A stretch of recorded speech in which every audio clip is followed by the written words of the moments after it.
My wife sold our house out from under me. Spouting a bunch of girls support girls slogans, she insisted on investing in her best friend's all-female coffee shop. She was playing the part of some girl boss entrepreneur, claiming she wanted to create an exclusive social space for women, free from the male gaze, free from oppression, a place of independent comfort. I didn't argue. I just filed for divorce. As for her and her best friend's coffee shop, it went from a viral grand opening to a backstabbing, drama-fueled collapse in less than a month. The whole saga was like a real-life season of The Real Housewives. 1. I was gone for a week on a business trip. I came home to find I didn't have a home anymore. The shoe rack in the entryway was empty, our wedding photo was gone from the wall, and a strange family of 3 was sitting in my living room. I stood in the doorway, convinced I'd gotten off on the wrong floor. After a few confused questions, I found out what happened. My wife, Amanda, had sold our house without telling me, for $500,000. She planned to sink every penny in her best friend Chloe's all-female coffee shop. Before the money could change hands, I called her. Amanda, are you insane? You sold our house. Ethan, don't be so dramatic. Chloe and I are this close to launching her space. This is the last bit of seed money we need. The background on her end was loud. Laughter, the clinking of glasses. Her voice was floaty, like she had a few too many. Amanda, my parents scraped together their life savings for that down payment. The mortgage comes out of my account every month. Have you ever paid a single dime for this house? For our entire marriage, the car payments, the mortgage, the housekeeper, all of our living expenses, I've shouldered everything. What do you do besides go out drinking with your little clique every night? So what? She scoffed. Isn't that what a husband is supposed to do? Besides, Ethan, you don't actually think you're some big shot, do you? My friends' husbands drive luxury cars and live in mansions. And then there's you. I said nothing. The phone felt cold against my ear, the warmth draining from my hand. Amanda wasn't always like this. Ever since she'd met Chloe, it was like she'd become a completely different person. All those deals I closed, the ones where I had to drink until I was sick just to land the client. In her eyes, they weren't worth the paint on someone else's hood ornament. Sensing my silence, Amanda's tone grew even more arrogant. Ethan, Chloe and I are building a real business. Her space is creating an independent, comfortable social space for women. No male gaze, no oppression. A man like you, with no ambition, could never understand our vision. Anyway, just stay out of it. You can sit back and wait for your share of the profits. Her space. The name was enough to make me laugh. I don't know when it started, but this whole women-only economy thing had become a trend. Women-only bookstores, restaurants, hotels, bars. And every single one of them imploded, dissolving from internal conflict into a public flame war before shutting down at lightning speed. It's the 21st century.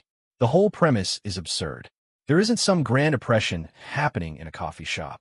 It's just a narrative pushed by people desperate for clicks and attention. Who opens a business by intentionally alienating half their potential customers?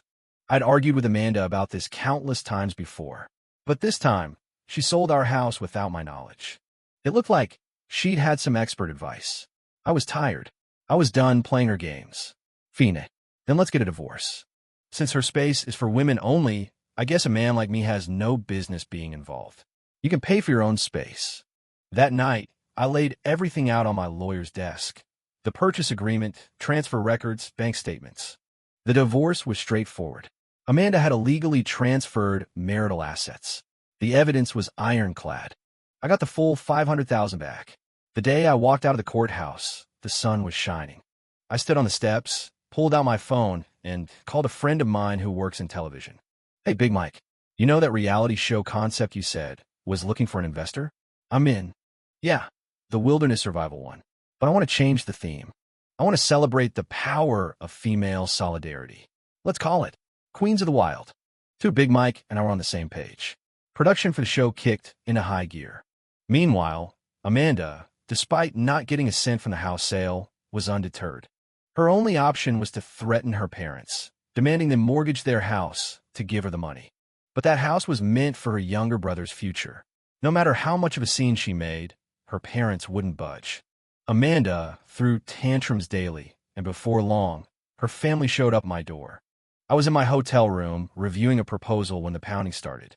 I opened the door, and Amanda's mom, Karen barged in, her finger nearly poking my eye out. "Ethan, you missed my 60th birthday party? The nerve of you." Her birthday? I vaguely remembered. I'd been out of town, but I'd even bought her a jade bracelet. I'd since returned it. Saved myself a couple grand. I pushed her hand away. "My mother's birthday isn't for another few months." "Who are you?" She froze, her face turning beet red. Her husband, Bill, stormed in behind her, slamming his hand on the doorframe. "You little punk. A divorce is a big deal. You didn't think to discuss it with me? Do you have any respect for me as your father-in-law?" He was yelling loud enough for the whole floor to hear. This was the same guy who, whenever I'd show up for holidays with gifts of expensive whiskey, would just grunt from behind his newspaper without looking up. He always acted like such a big shot. I decided to play his game, crossing my legs. "I used to call you Dad, out of respect for Amanda. Now that we're divorced, you could drop the act. You're just some old guy yelling at my door." Bill's face went pale with rage. He clutched his chest and stumbled back. Karen rushed to steady him, patting his back while screaming at me. "Ethan, are you even human? You know your father-in-law has a heart condition. If you give him a heart attack, can you take responsibility for that?" That set me off. Of course I know.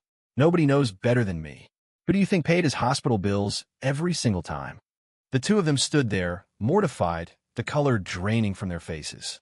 For a long moment, they were speechless. Just then, Amanda's brother, Kevin, stepped forward, forcing a smile. "Hey, Ethan, man, let's not burn bridges. You never know when you'll need someone, right?" He rubbed his hands together. "You know my sister, she's always had a soft spot for me. If you give her the money for her business right now, I'll put in a good word for you. Maybe she'll soften up, forgive you, and you guys can get back together." I couldn't even be bothered to look at him. "Get out." I opened the door, making it clear they should leave. Kevin's smile froze. "Ethan, don't be an idiot." Bill had recovered, leaning against the wall. "Ethan, you short-sighted loser. Just wait until Amanda makes it big. You'll be sorry." I laughed. "You know what? I'm actually looking forward to it. The second Amanda strikes it rich, you all come find me. I promise I won't say a word while you gloat. Fine, I'll fund my own daughter. We'll see about that." Bill was clearly furious. Kevin panicked. "Dad, you promised that house was for me when I get married." Karen grabbed her son's arm. "When your sister is rich, she'll buy you 10 houses. You can marry whoever you want." Provoked by me, Bill actually went through with it. He mortgaged his house for $100,000. Every last cent went straight to Amanda. Amanda was stunned when she got the money. She couldn't understand how her father, who had just been calling her a disgrace, had suddenly had a complete change of heart. Amanda really owed me one. Without my little push, her all-female coffee shop would have never seen the light of day. That afternoon, Chloe posted on Instagram. It was a photo of her and Amanda holding coffee cups. The caption read, "Girls support girls. Our utopia is officially launching." She even included a picture of their partnership agreement. Unbelievable. Chloe hadn't invested a dime and still walked away with 50% equity. A classic con artist.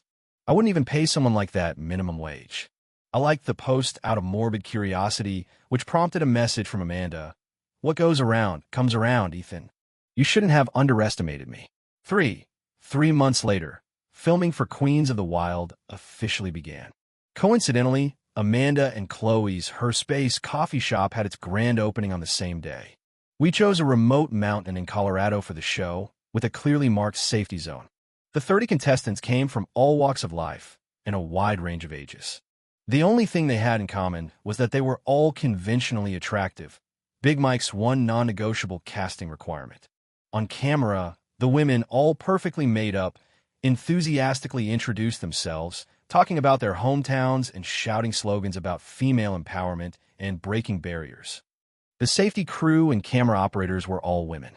The only men on site were me, the investor, and Big Mike, the director. On the hike up the mountain, the women were all laughter and smiles, instantly bonding and playing games.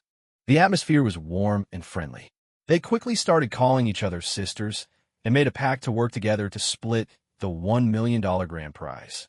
The show's title, Queens of the Wild, was instantly clickable. As soon as it premiered, it started trending on Twitter. Watching the scenes of unity and warmth, the live chat was flooded with comments. "This is what true female empowerment looks like. I'm crying, their bond is so beautiful. Calling it now. This is the most heartwarming show of the year." However, when they reached the campsite at the summit and saw the pathetic pile of initial supplies, their smiles vanished. One bottle of water per person, one protein bar, one pot, one tent, and one basic set of tools. To survive in the mountains for a month, this was obviously not enough. The first practical challenge they faced was immediate. Pitch the tents, gather firewood, start a fire, and find food and water. "Let's divide up the tasks," suggested Rachel, the only contestant with any real wilderness experience. Everyone verbally agreed, but you could feel the resentment under the surface. Why should she be the one giving orders? The division of labor quickly fell apart. The excuses were endless. "I have a herniated disc. I can't bend over. You guys have to be considerate. I'm terrified of bugs. I'm not going into the woods. I'm an influencer. I don't know how to do anything. I'll just pick up some sticks around here." Each person argued their case with unshakable conviction. Everyone believed their problem was the most special, the one most deserving of sympathy. The argument dragged on for nearly an hour, the mood growing increasingly awkward. Finally, they resorted to the most primitive method, drawing straws. But no one was happy with the outcome, because everyone was convinced that someone else's job was easier than theirs. So, they all went off to do their tasks grudgingly. Rachel suggested that people should just do what they were good at, but no one listened. Instead, they accused her of being a manipulative camera hog. The results were predictable. The tent team stared blankly at the instructions, managing only to erect a lopsided structure that shivered in the wind.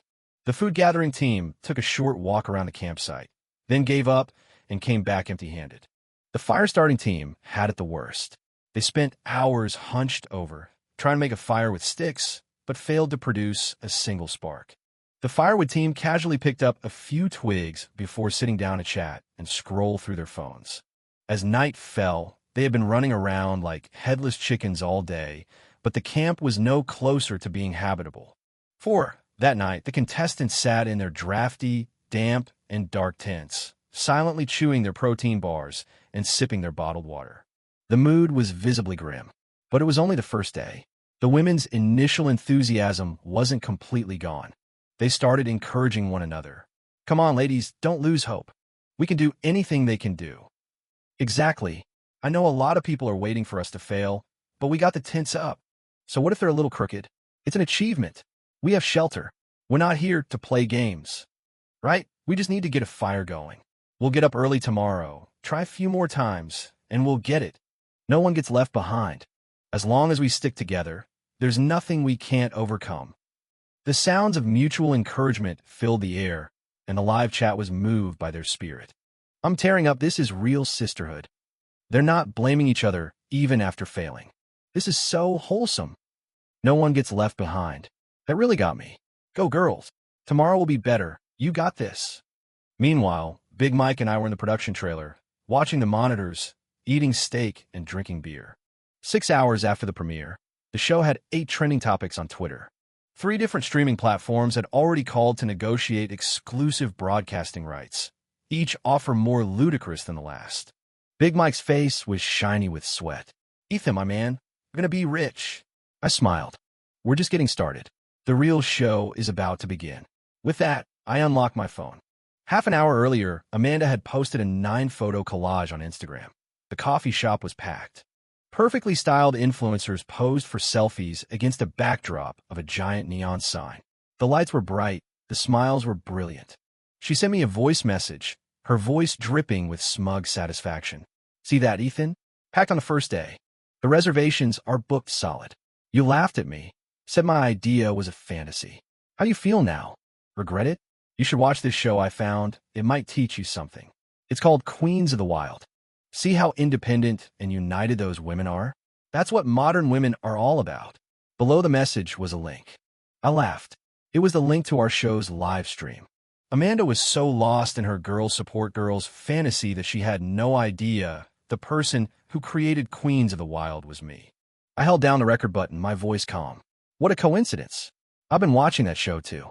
She replied instantly, a sneer in her voice. "Didn't you used to say the women-only economy was a scam? Having second thoughts now? Seeing me succeed and getting jealous? Well, it's too late to regret it now. We're not even in the same league anymore." I just smiled and said nothing. Let the bullets fly a little longer. 5. The next morning, the entire camp exploded. The women who had been encouraging each other just the night before had completely changed their tune.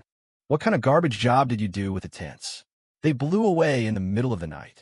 I didn't get a wink of sleep. How am I supposed to function today? It's the fire team's fault. How hard is it to make a fire with sticks? Cavemen could do it. Are you less capable than a bunch of monkeys? Hey, you are on firewood duty, so you can shut your mouth. My hands are covered in blisters. You think you could do better? Go ahead. I'm on my period today, and I was already in a bad mood. Can you all just stop fighting? And what about the food team? It's been hours. Have you found a single edible thing? This is the wilderness. Where am I supposed to find a grocery store? As they argued, the weather turned against them. A light drizzle began to fall. The fire they couldn't start before was now a lost cause. The rain fell on their faces, extinguishing the last embers of their patience. Someone started to cry. What are you crying for? I'm 19, and I'm not crying. You're over 30. Have some shame. I'll cry if I want to. It's none of your business. I just can't stand people like you who ruin the team morale. You're an embarrassment to women. Are you trying to bully me? If you can't stand it, why don't you go hang yourself? Go find a rock and bash your head in. Bully you? You think crying makes you right? Anyone can cry. I can cry too. Wah! 2 women stood face to face, dabbing their eyes with tissues while screaming at each other. The others pretended to break it up, but were actually fanning the flames. We don't associate with bullies.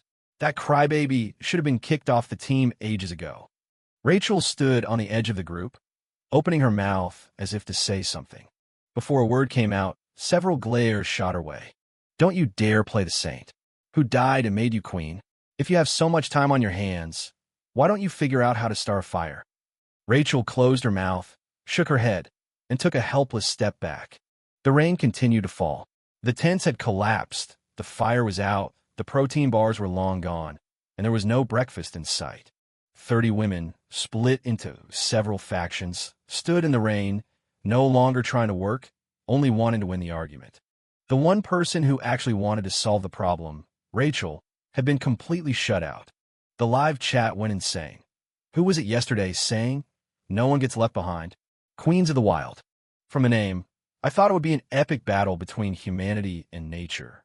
Turns out it's the drama of the year. I'm dying. They used all the flammable toilet paper to wipe their tears.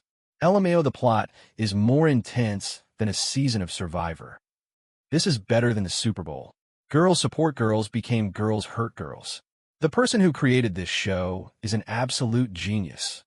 As the contestants completely dropped their facades, the comment section did a full 180. The same people who were crying over sisterhood yesterday were now popcorn-eating spectators, laughing their heads off. Should I be getting this content for free? They should rename the show Wilderness Catfight. The producers must have done some good deeds in a past life to find this cast. LOL, 29 people and not a single brain among them. The only one with a brain isn't allowed to speak. The show's popularity skyrocketed. On its second day, it crossed 100 million views online, with social media engagement heading toward 1 billion. Every streaming platform was calling emergency meetings, their offers climbing by the hour.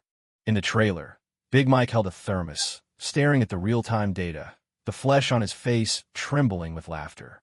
Ethan, my friend, I take back everything I said. You're not just a genius. You're a goddamn visionary. A once-in-a-generation visionary. 30 women argued in the rain from morning until night. No one worked. No one backed down. The rain stopped, but the fire still wasn't lit, and there was still no dinner. Finally, it was Rachel who managed to start a fire with some dry toilet paper. She then went out in the dark and came back with a pile of wild greens, which she washed and threw into the pot. As the aroma of boiling greens filled the air, the arguments finally ceased. The women gathered around, their eyes fixed on the pot. I'm first. I've been starving all day. Are you kidding? You think you're the only one who's hungry. Why you? I'm the youngest. You should let me go first. I have low blood sugar. Can't I just have a little sip? You have low blood sugar? I have a stomachache. I need something warm first. Rachel stood to the side, yelling, get in line, but no one listened. The verbal sparring quickly escalated. Someone shoved someone else, and the scene instantly devolved into a hair-pulling brawl. If I can't eat, No one eats, someone screamed in the chaos. The next second, a sanitary pad flew through the air and landed squarely in the pot. The bubbling soup splashed, and the clearing fell silent for 2 seconds. Rachel stood outside the circle, looking as if all the strength had been drained from her body. She said nothing. The live chat absolutely lost its mind. Holy ST, Maxi Pad Soup, what fresh hell is this? Who is it that had low blood sugar? A bowl of that will cure your inflammation before it raises your blood sugar. Can we get a wellness check on Rachel? I can't imagine her trauma. The Ravens said, nevermore. Rachel said, I'm done. Rachel, I can't carry this team. I literally cannot. Things were going exactly as I predicted. I wonder how Amanda's coffee shop was doing.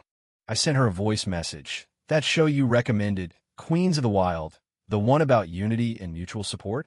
It's getting kind of weird. Is everything okay with your coffee shop? Amanda, who had been championing the show, had clearly changed her tune. That's all just for show. Besides, those are strangers. My team is made up of my best friends. You don't need to worry about us. Good to hear. But I could detect a faint trace of anxiety in her voice. Sure enough, she quickly added another sentence, as if trying to convince herself. TSH, stop with the fake concern. Just you wait. You'll be on your knees, begging for forgiveness, when you see how much money I make. I didn't reply. On the other end of the line, Amanda clutched her phone, staring blankly at the cash register. Lately, she couldn't shake the feeling that something was wrong. All of the coffee shop's employees were Chloe's friends. When they were hiring, Chloe had said, I have experience, I'll handle it. And Amanda didn't think twice. When it was time to make the schedule, Chloe said, I know what I'm doing, I'll take care of it. And again, she didn't question it. Purchasing, accounting, dealing with suppliers, Chloe always said, you're new to this, just leave it to me. Now, Amanda, the one who had invested $400,000, had no idea how much money was coming in each day. The numbers on the spreadsheet looked great. Daily revenue was climbing, and reservations were booked for the next month. But as for which account the money was going into, or where it ultimately ended up, she was completely in the dark. Whenever she tried to ask for details, Chloe would just sling an arm around her shoulder. Amanda, come on, it's us. Would I ever scam you? Just sit back and wait for the profits to roll in. Why stress yourself out with this stuff? Right? Chloe was her best friend, her sister in the Girl Support Girls movement. Why would she ever deceive her? The text notifications for daily revenue shares were coming in on time. Amanda told herself she was probably overthinking it. She was just being paranoid, probably because of that jerk, Ethan. Her father, Bill, walked around the coffee shop a few times, but he still felt uneasy. He didn't understand this women-only economy, but after decades in business, he could smell a doctored ledger from a mile away. Bill thought for a while, then pulled up an old number in his contacts, Carol Jennings. An old partner from his days in the apparel business, someone he trusted with his life. She'd later transitioned to the restaurant industry, working her way up from a small diner to a regional director, and eventually started her own successful chain. She had a formidable reputation. Most importantly, Carol was a woman, and after 20-plus years in the business, there wasn't a scam she hadn't seen. With her on board, even if this Chloe character was up to no good, she wouldn't be able to get away with much. 7-day, 3 of Queens of the Wild. The women had started cursing out the production team. They just dump us on a mountain and leave us? Is there no humanity? All they do is film, film, film. They'd probably be happy if we starved to death. A production team this evil will get what's coming to them. After trashing the crew, they went back to fighting with each other. The tent team blamed the fire team blamed the firewood team blamed the food team, and the food team blamed everyone. No one was actually doing any work. I figured if this kept up, no one would last 3 days. So I had Big Mike release a dozen rabbits into the safety zone. A drama this epic couldn't end so soon. The rabbits were domesticated, not afraid of people, and hopped around the forest obliviously. The women saw them and gave chase in a chaotic swarm. They ran for 3 hours and didn't catch a single one. No one knew how to set a trap. No one knew how to corner an animal. They just ran until they were out of breath, watching helplessly as the rabbits disappeared into the trees. The live chat exploded again. Rabbit, is that all you got? Production, I literally handed you domesticated rabbits, and you still can't catch them. I'm out of ideas. At this point, just airdrop some cooked rice. I am deceased. In the end, it was Rachel again. She hadn't joined the pointless chase. Instead, she found a narrow path the rabbits used, lay in wait for 2 hours, and caught one with her bare hands. Watching this, both I and the thousands of viewers in the live chat breathed a collective sigh of relief. Finally, some protein. But what happened next was something neither I nor the audience could have ever predicted. Rachel, are you really going to kill it? Bunnies are so cute. Why would you eat a bunny? Look at its eyes, it looks so sad. Please let it go. Rachel, you're so cruel. Rachel stood in the middle of the group, holding the struggling rabbit, her face expressionless. If you're not going to eat, I am. Why should you get to eat alone? We all found the rabbit together. Yeah, I won't let you eat the bunny. If you dare eat that bunny, we'll make you regret it. Let it go. We'd rather starve than eat it. They finally caught a rabbit, and now a mob of them wouldn't let her eat it. After another 2.5 hours of arguing, a group of women physically restrained Rachel and forced the rabbit from her hands. The rabbit paused for a second, then hopped away into the undergrowth.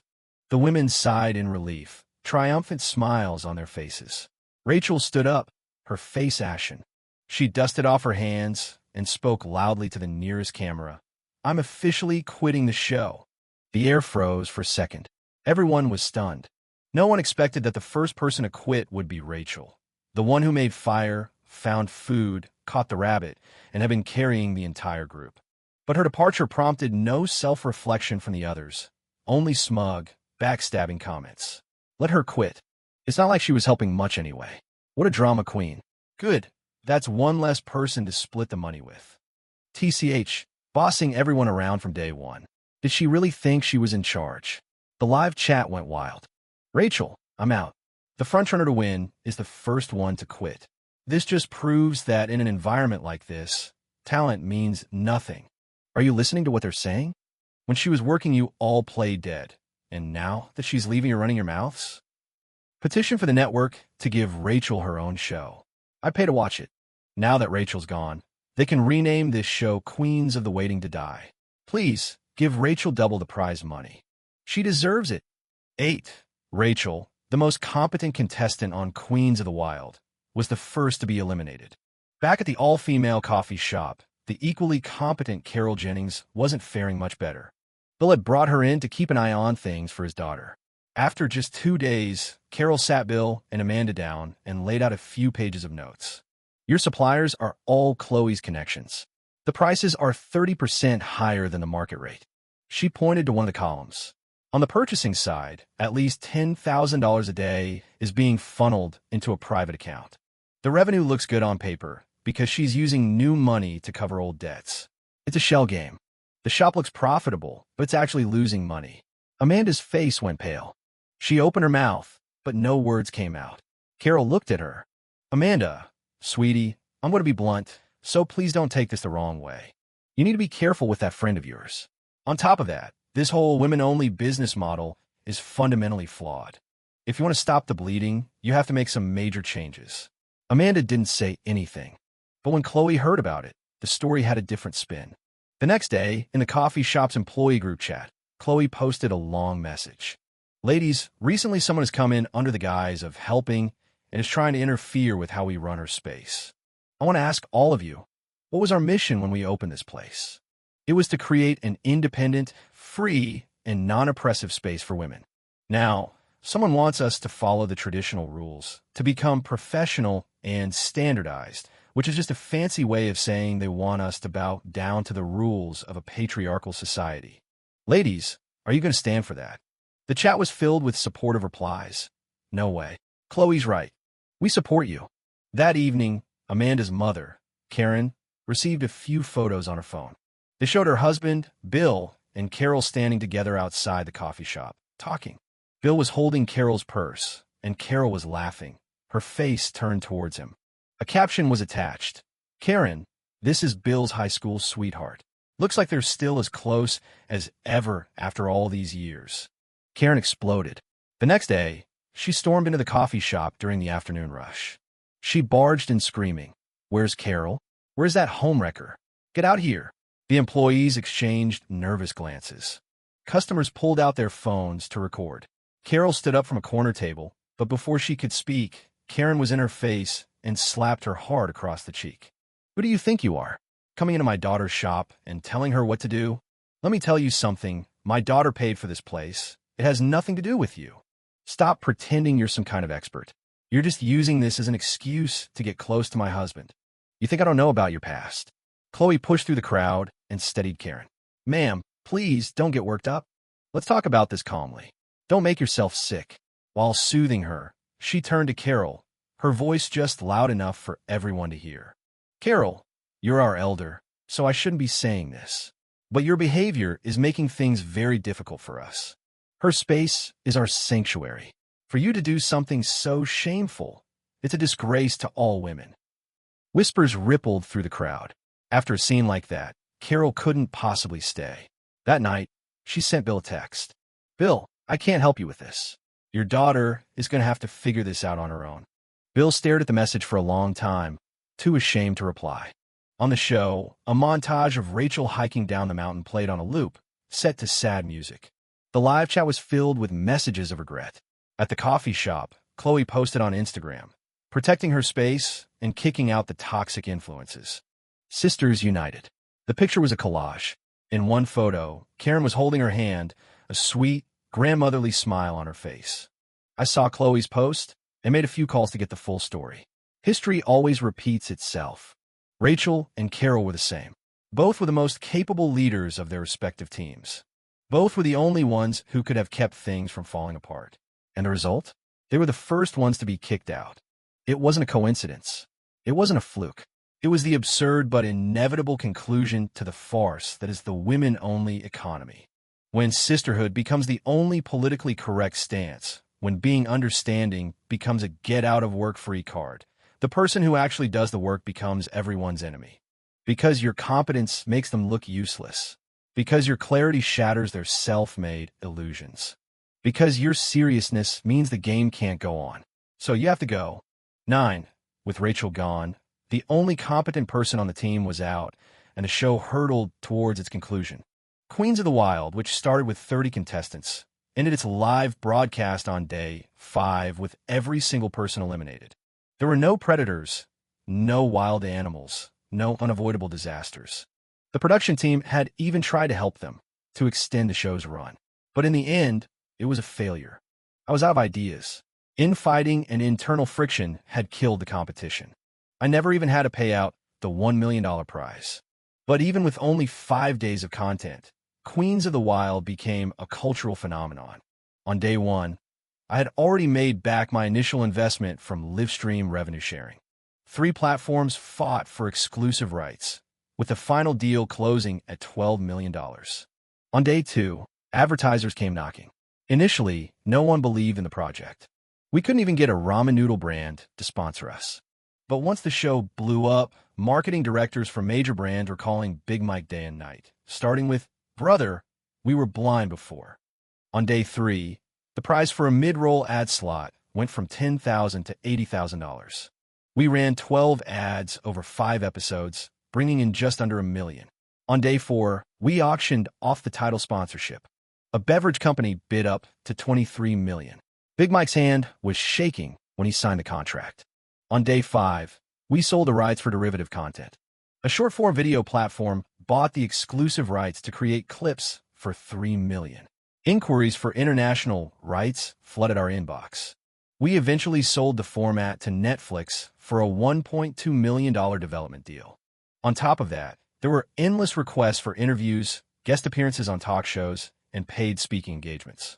A university even contacted me, asking if I would give a lecture titled Group Decision-Making Failure, a case study of Queens of the Wild. I did the math.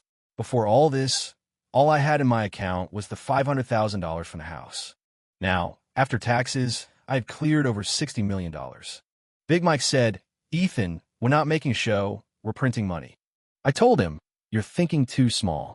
A printing press needs paper. Did you have to buy any paper?"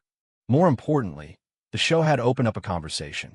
The slogans of women's spaces and female independence had been personally dismantled by 30 women in 5 days. They proved one thing with their actions. The problem was never gender. It was the people who used gender as a banner to cash in. Equality should be about cooperation, about moving forward together, not about locking one group in a glass house and convincing them the whole world is their enemy. Not long after, Amanda and Chloe's all-female coffee shop also imploded. From its grand opening to its closure, it lasted a grand total of 21 days. The $400,000 investment was a complete loss. Chloe didn't even bother pretending anymore. She went on the offensive, playing the victim. She posted a long story on a secondary account with the title, "Some people, I treat you like a sister and you treat me like an idiot." She didn't name names, but every sentence pointed to one person. Thinks she's the boss just because she put in some money, doesn't know anything but still tries to call the shots, left us to clean up her mess. The comments were full of sympathy. "Chloe, you're too good for this world. You were totally taken advantage of." Another investor posted screenshots of Chloe's text from 3 months prior, in which she'd written, "Amanda is the perfect mark. More money than sense. It'd be a waste not to use her." The head chef went live on TikTok, revealing that their pay was 2 weeks late and that Chloe was constantly talking about fundraising and expansion when the business was already deep in the red. A server leaked receipts showing Chloe had used the company card to buy designer bags. The public feud had officially begun. Chloe and Amanda's social media became a war zone. They aired each other's dirty laundry, slinging accusations back and forth. Even deeply personal and embarrassing secrets were weaponized for public consumption. The story trended for 2 days. The comment sections were a goldmine. Here we go again, the standard ending for any women-only business, collapse and public drama. LMAO girls support girls becomes girls hurt girls. A timeless classic. This should be a UNESCO heritage story. Am I the only one wondering how much the sucker invested? I heard it was $400,000. You could buy a lot of life lessons for that price. Just goes to show, be careful who you trust. The old adages are the best. Dying laughing. I just finished binge-watching the Queens of the Wild drama, and now I get the coffee shop sequel. I did not expect this crossover event.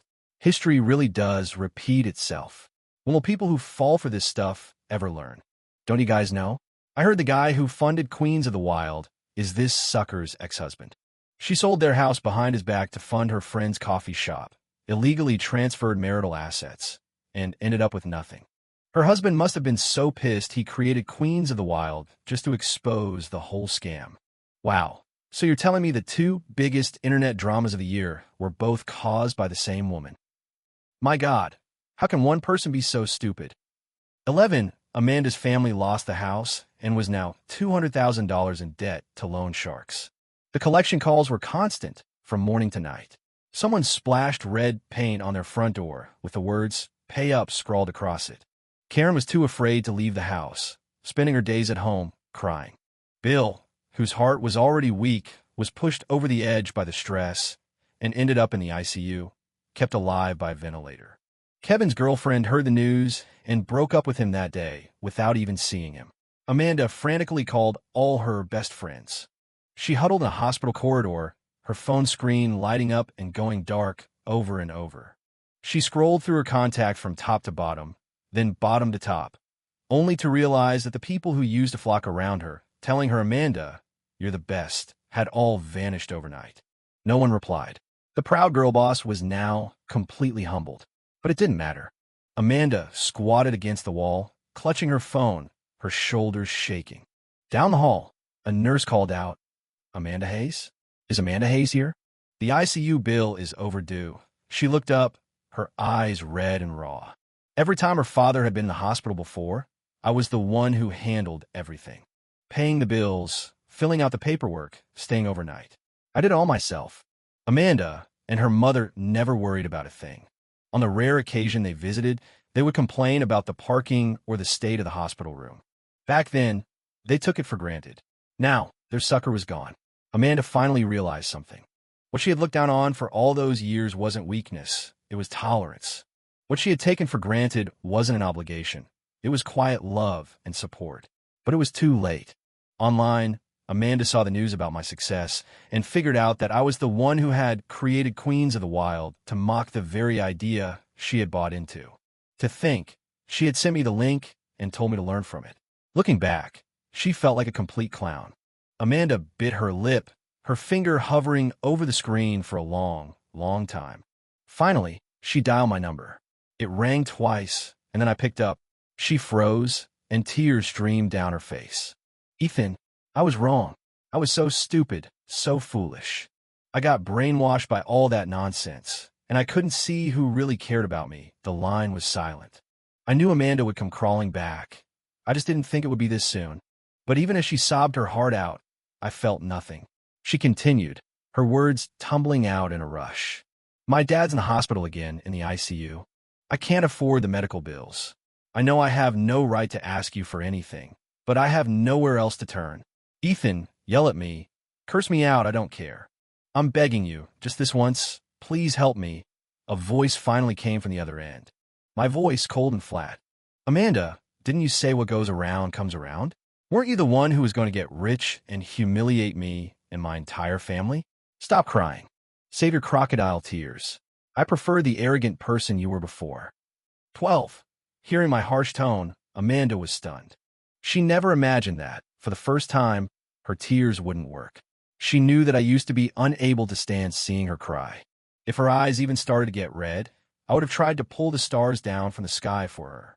But this time, as she huddled in the hospital corridor, her desperate sobs traveling through the phone like the rustling of a dying leaf, I felt absolutely nothing.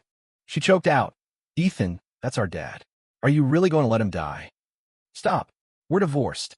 He's your dad, and he has nothing to do with me. There was a moment of silence. I continued, why are you begging me? Go ask your wonderful friends for help. Aren't they your ride-or-die sisters? Weren't you just posting about how sisters united can achieve anything? Where are they now that you need them? I'm sorry, Ethan, I was wrong. I'm begging you. If you save my dad, I'll do whatever you want. I'll be your slave. I'll listen to everything you say. By the end, Amanda was weeping uncontrollably. Just then, a stagehand motioned to me from the wings. It was my cue. I glanced at my phone, my voice as calm as if I were commenting on the weather.